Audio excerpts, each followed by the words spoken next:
कमाल भाषा, झूमता हुआ देसी लोग, डीजे बीट मिक्सी।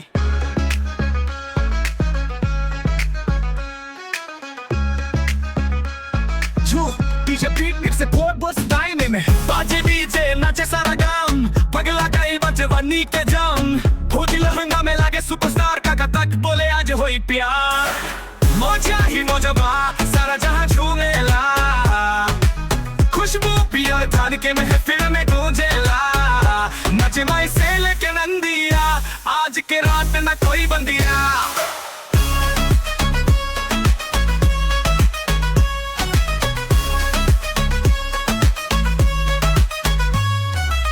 बाजी बजावे ढोल कमाल, बच्चा से बूढ़ा तक करे धमाल, कुर्सी उड़ल प्लेट उड़ल, लड्डू के साथ गप्पा हुए घुलल, डीजे वाला बोले साउंड बढ़ाई, नदिया बोले भूजी का ठुमका दोहराई, गांव के रास्ता तक भइल जाम, भोजपुरी पार्टी बा बड़ी बवाल काम। मौजा ही मौजा बा, सारा जहां झूमेला, खुशबू पिया थान के महफिल में गूंजेला, नाचे माई से लेके नंदिया, आज के रात न कोई बंदिया।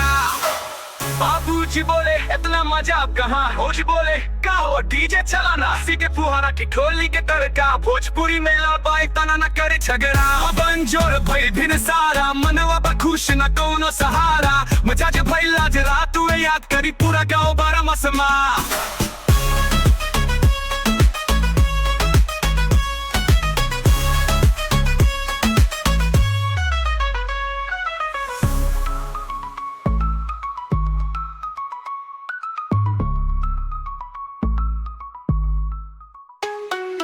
मौजा ही मौजा बा, सारा जहां झूमेला, खुशबू पियर धान के महफिल में गूंजेला, नाचे माई से लेके नंदिया, आज के रात ना कोई बंदिया।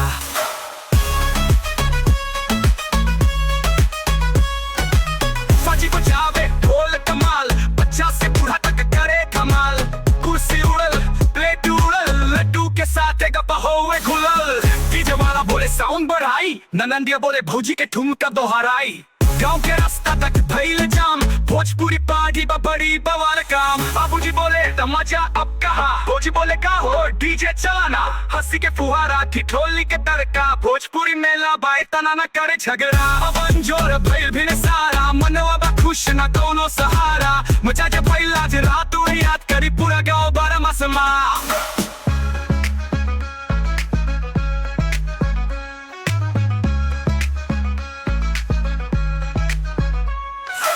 बाबूजी बोले इतना मजा अब कहाँ, भौजी बोले का हो डीजे चलाना, सीखे फुहारा की ढोली के तड़का, भोजपुरी मेला बाई तना न करे झगड़ा, अब अंजोर भइल भिन सारा, मनवा बा खुश न कोनो सहारा, मजा जे भइला जे रात हुए याद करी पूरा गाँव बारा मसमा।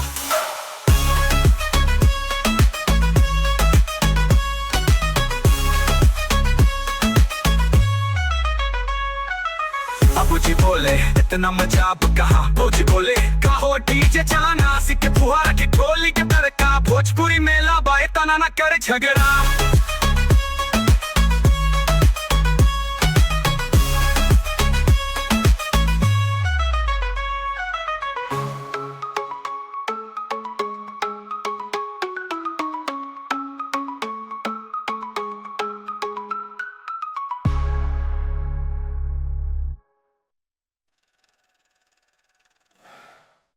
Stripe.